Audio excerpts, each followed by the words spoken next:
Hello everybody, welcome back. Today we're going to talk about repairing and restoring a U.S. Army M1C paratrooper helmet liner. If that interests you, stick around.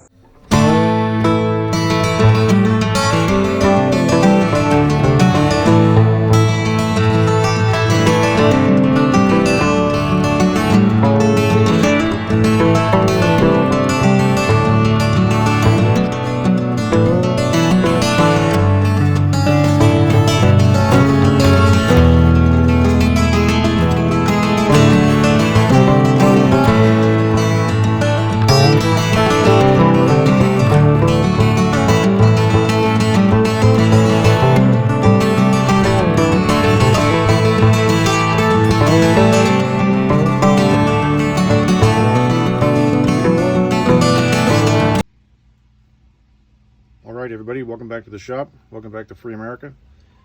I was asked in the comments of the other helmet liner restoration video that I did if I could do an M1C helmet liner restoration, and so I can, right? So everything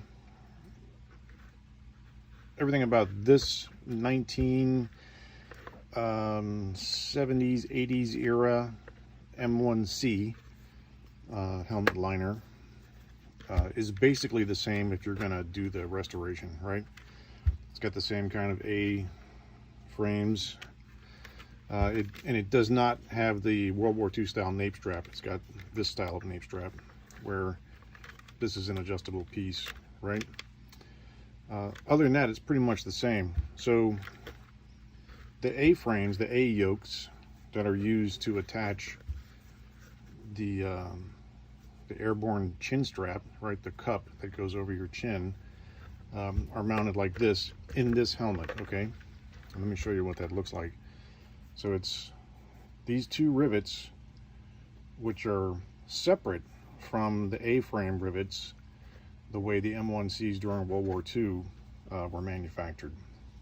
Now, what's interesting is you probably have seen World War II era helmet liners with these kinds of attachments.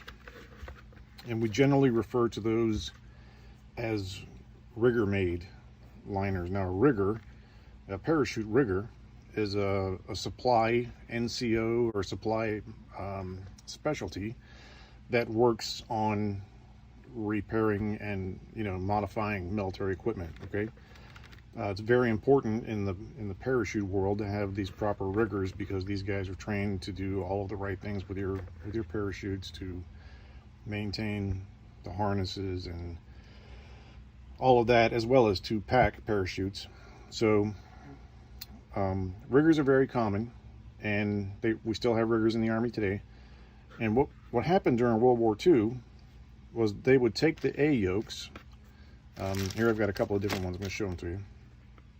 And instead of pulling the rivets out of two A-frames, they would simply drill and put the rivets in below them, right? And then they would put in the snap. So you will see, and I'll put some pictures in here. You will see World War II liners with these kinds of attachments.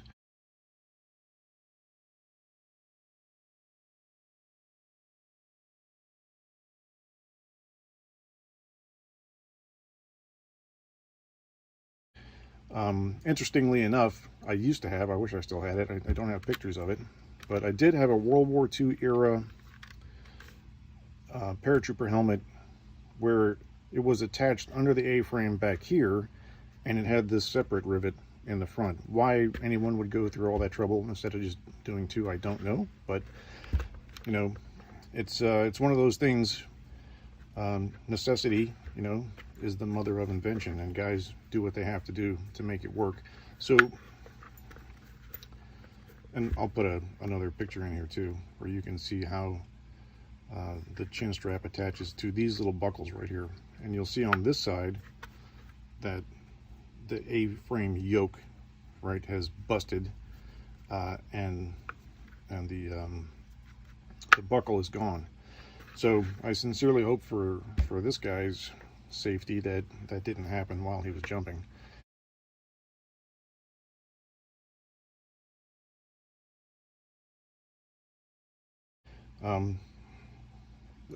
Real quick, the other thing you'll notice about this helmet, all right, this is a post-Vietnam era helmet, is the residue of all this tape, right? So, and you'll see there's still tape here, right? We tape up all these straps here. We tape the straps down here. On the back side of this is an adjustable piece of cloth, so you can make the webbing larger and smaller. And you'll see that it's all taped. So that's very common with airborne stuff, right? So in this case, you'll see the helmet was heavily taped in the front and in the back. And the other side of that tape was outside of the steel pot with the cover, right? So it was taped down. And so now that we have a good understanding of what we have going on here, I will prepare to remove these two rivets and put a new A-frame in. But before I do that, let's do this. So here is an A-frame, and here are the rivets that go on this style of helmet liner. You see, small rivets here with a washer on the inside. Okay, and that's not necessarily the way it was done on the World War II helmets, right?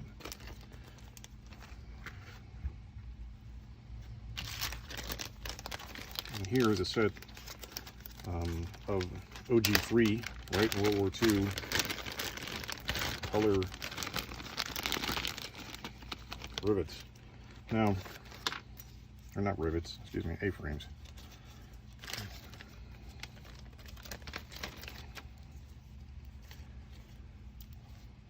So you'll see the difference in the color. Right, these are OG3 tan, and this is OG7. Also, you'll notice that the World War II yokes are longer because instead of being attached here, they're attached up here, right? So they have to be longer to be attached up this far and still hang down far enough, right?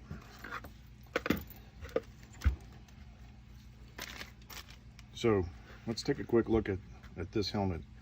You'll notice, I hope you can see this in the video, but we have two different colors on this yoke.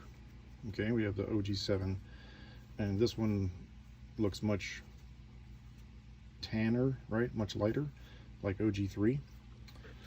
And this one, which is still intact,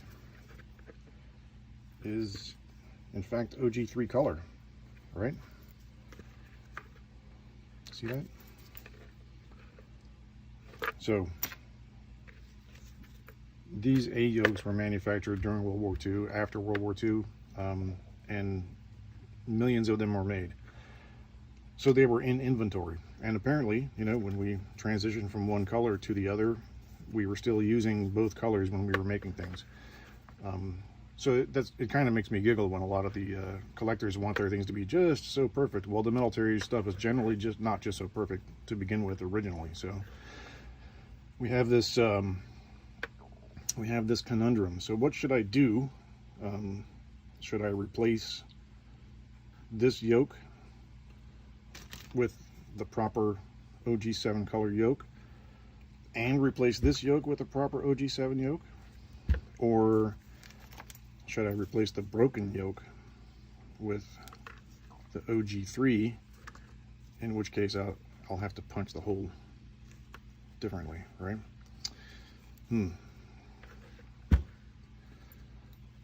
Not sure what we're going to do, but the first thing I'm going to do, here's the rivets for that one with the little washers, right?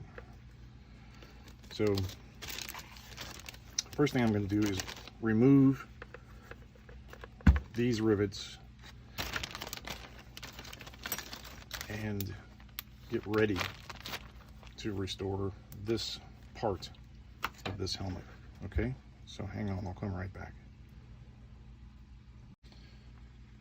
Okay, so like I did last time, I'm going to remove these rivets with the Dremel tool, right? Being really careful not to mess up everything else, and not to overcut this, because I don't want this hole to be larger than it needs to be, right? So this is the part where it's going to get really loud, and if you don't like the sound of Dremel tool, then I recommend that you turn your volume down or off until you see me stop dremeling, okay?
It's going to be hard for you to see that way.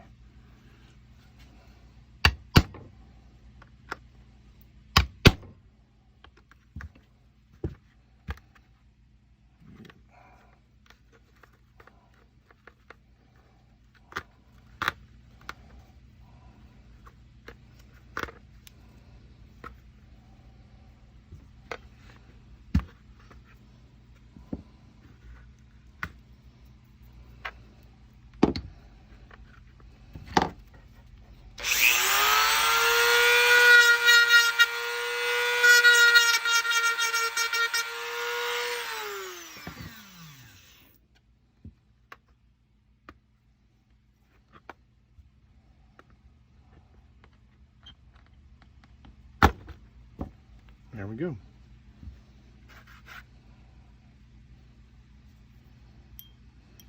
And the metal is hot, so I just burned myself, so just be careful, okay? I'm gonna do the other one.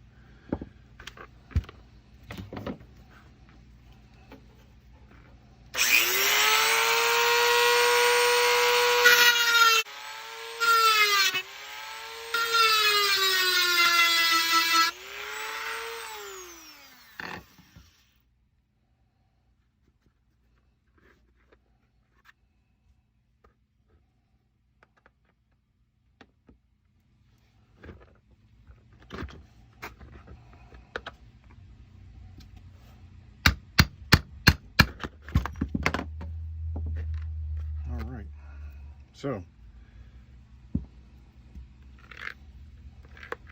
there we have it. The old yoke is out.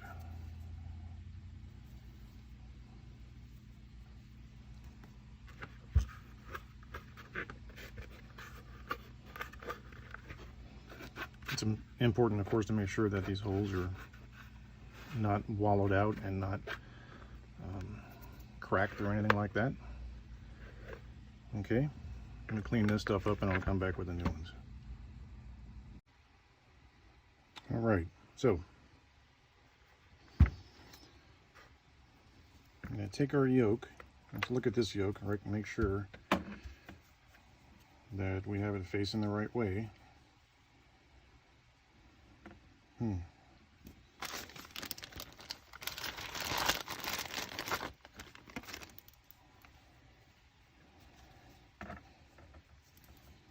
Right, we want it facing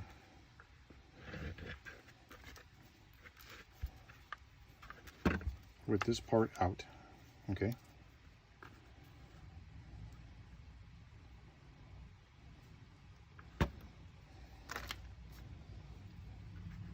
So slide the rivet in.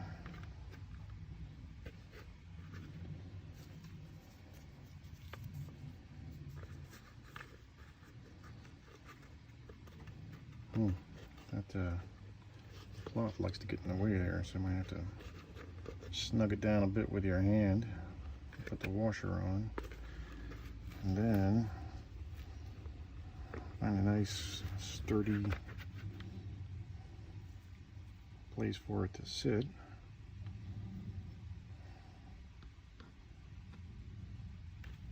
I know you guys can't see this because of the camera angle.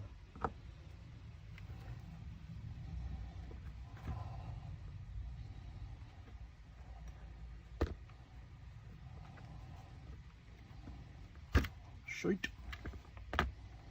All right.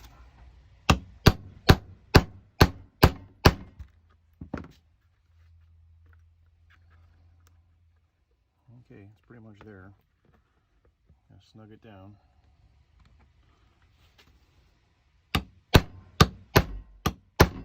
There we go. See?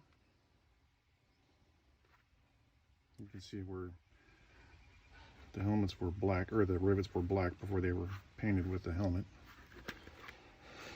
So let's do number 2.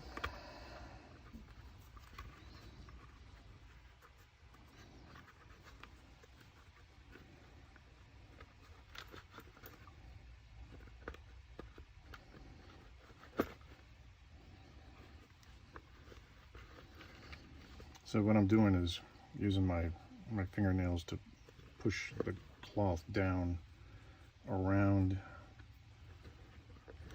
the, what do you call it, the throat, whatever, the long part of the rivet, and then put the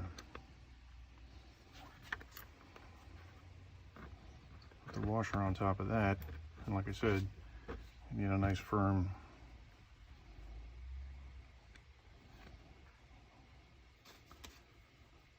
backing for it, so when you start banging on it, it doesn't move. All right, so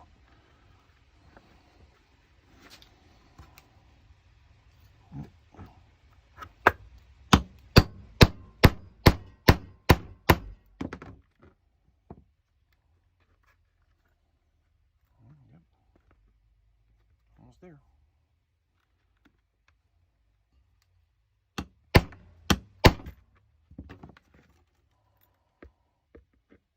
Yep, there we go. Okay, so that was pretty simple, all right? So here we go. You got your rivets in. They look good.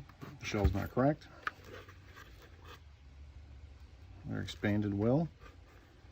You know what? I'm going to tighten this one up a little bit more.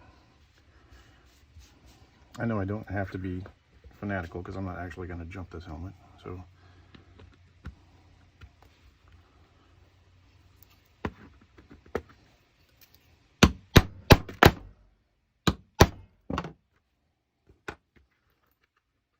yeah, there we go. All right. So like I said, now you can see the difference in the colors. But this is the right color for this era, and of course this is the right color for this era as well. It was just that it was new old stock left over from when they were produced during World War II or after World War II. But okay, so I'd love to hear your comments, and what do you think? Should I go ahead and replace this one with the other one that I have, so that they're the same color? Because like I said, when stuff like this actually happens in the military, the rigger will repair it until it's serviceable. He doesn't care what color it is. So you guys tell me what you think. Should I replace this other yoke with a new one, just so it looks better? Yeah, let me know. So once again, thanks very much for for your time. Thanks for joining me. I enjoy little projects like this. I normally don't tape them, but or share them on YouTube. So I'm happy that someone was interested to see this. So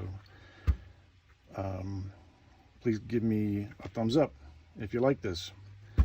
Give me a thumbs down if you think I suck. And leave me your comments and questions down below in the comments. Thanks very much for joining me. And God bless America. See you next time.